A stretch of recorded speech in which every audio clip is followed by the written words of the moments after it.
At this point, since we've only got 13 minutes left in the day, I'd like to open it to questions for any of today's speakers. And I welcome folks to raise their hands or put questions in the chat.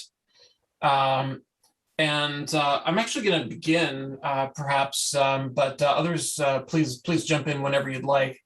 The first question I'd like to start us off with, I think is directed both at Stefan and Mayank. And my question for you is this: you've both worked with very real world organizations solving real world problems. And I think as Stefan pointed out, the problems that you think you're going to get into or that you're most interested maybe are not the ones you're certainly going to find initially. It's not about the sexiest crypto of the day. That being said, Mayank, you're applying some sexy crypto and at the same time are solving some real world problems and learning them along the way. So my general question to both of you is, what have you learned in working with these external groups, both about how best to work with them and what have you learned about your own, this is going to sound more pejorative than it means, your own initial naivety to what the real problems were and where you actually had to get in order to understand and solve the real problems. And so maybe Stefan, you just unmuted, so why don't you answer that first, and then I'll tee it up to Mike. I have, I think, a fairly straightforward answer. And that, so when I started doing this along with Vern Paxson, we would show up to companies and say, hey, why don't you give us your data? And I'm not going to say they laughed in our face, but it was close to it, because that solved nothing for them and was very focused on what our needs were, and got pretty much nowhere. And we did not really get traction until we started spending a bunch of time, frequently not with the research parts of these organizations, but with the people who are dealing with fighting fires every day, saying, hey, why don't you tell us about the problems that you have right now that you're not sure how to solve? And then we made a point to go the extra mile to solve them as best we could, even if that was more than what we would normally do in a research effort. So to the point of like rolling out things into production or helping them do it, because obviously, they shouldn't rely on our code. But that helped to build the trust and kind of mutual respect that then let us explore a further set of questions. And I'm going to be clear, I do not think that organizations are always the best source of what their problems are. They frequently have wrong ideas of what their problems are too. But it's very hard to have that conversation if you don't understand what they think their problems are and what their day-to-day is. And so it's a sacrifice of time and ego. And you have to spend a bunch of time with them in their world, and not, saying, oh, well, why don't you do this or do that? And because there are constraints they have that are not obvious. That's a super, thanks, Stefan. Yeah, that was a great answer. I'm going to give the flip side of this question, which is of what Stefan said, which is, we've had times where we've gone to people and said, how about you not give us your data? And they laugh in our face.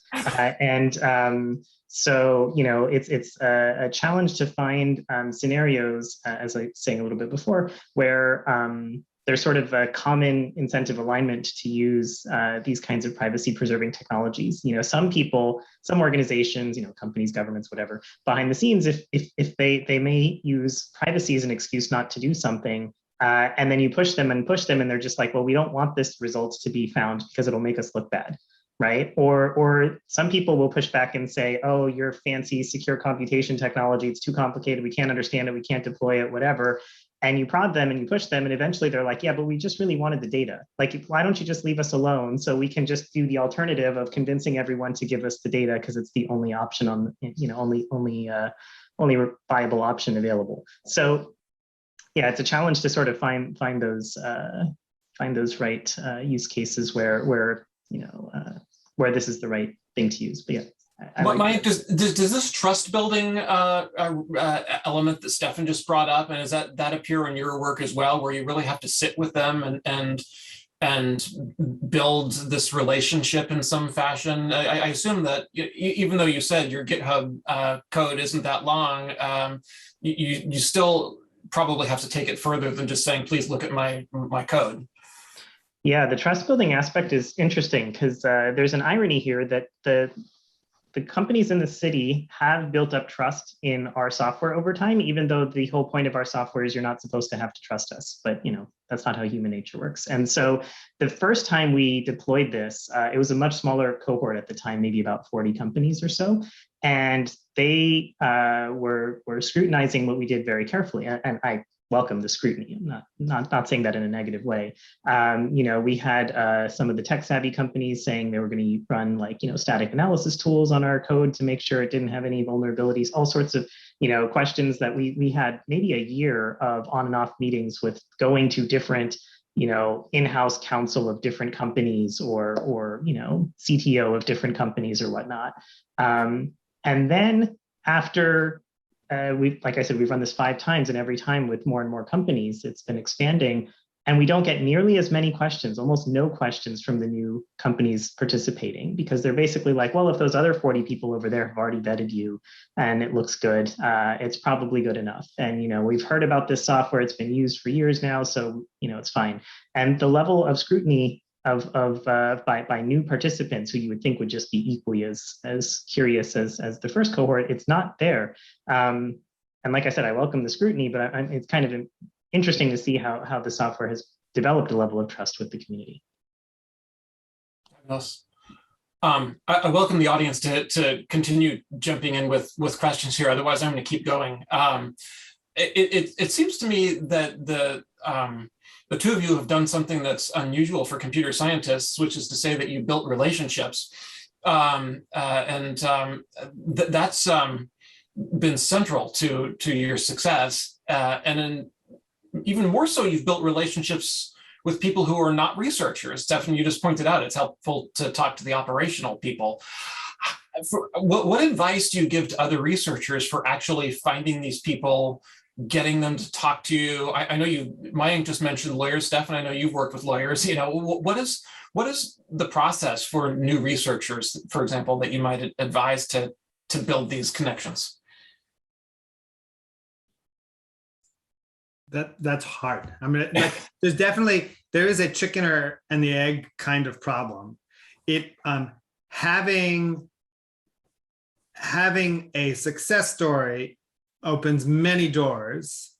So like when we did the cybercrime work, I think it was not until we had a couple of the first results, and then we start getting invited to these law enforcement and investigations conferences and met everyone. And by virtue of the gatekeepers letting us in, we were now in the in-group. And all of a sudden, it was easy to get an introduction to anyone. But before then, we didn't even know that these things existed to be invited to, let alone which were the right people to talk to. So I do not actually have a concrete strategy other than we explored every opportunity we got. So we did a lot of cold calling. I mean, I'm just going to give you, so here's that spam work, there is a little detail in there where I said, and we could track all the financial transactions, that hides a multitude of complexity, because as a general rule, no one sells that capability. You can't go to a bank and say, oh, I'd like to track the flow of all my financial transactions and where they go. That's not a thing they sell. And so that literally involved one student, now faculty at University of Illinois Chicago, Chris Kanich, who just cold called 250 banks explaining what he wanted to do, until we found someone who just by luck put in to talk to a vice president who happened to hate spam. After that, it became much easier. We had bank contacts, and we could get but there's a lot of just work. I don't know if there's a shortcut. I think if you have colleagues who are working in a particular area, collaborating with them to get the introductions is one path. But there's not the reason that these groups are somewhat insular is not accidental, right? Because they are trying to manage their own sets of priorities and interests and incentives and trust as well. So yeah, I don't know if there's a, like, as you asked earlier, I don't know if there's a scalable answer. There's an answer that involves putting in, the shoe leather. Great. Thank you, Stefan. I agree with the answer of perseverance and serendipity.